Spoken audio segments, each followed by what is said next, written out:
লোকের সামনে কিতাব খুলে পড়তে আরম্ভ করলো। যে চুরি করে খাইছে আম, তাকে দিতে হবে তার দাম, দাম না দিলে তার পিঠের উপরে কিল পড়বে ধাম ধাম। হুজুরের কিতাব শুনে এলাকার লোকজন সেই ছেলেটিকে কয়েকটা চর থাপ্পড় মেরে বিদায় করে দিল। আল্লাহর কি কুদরত!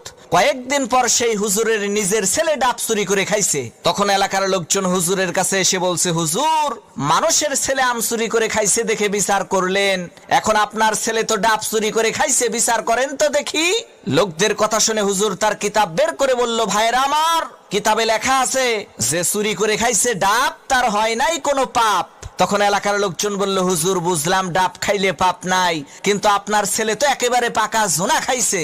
হুজুর তখন কিতাব থেকে পড়লো, যে খাইলো জোনা তার নাই কোনো গুনাহ। এলাকার লোকজন বলল, হুজুর ডাব খাইলে পাপ নাই, জোনা খাইলে গুনাহ নাই মানলাম, কিন্তু আপনার ছেলে তো নারিকেল খাইছে। তখন হুজুর তার কিতাব থেকে পড়লো যে নারিকেল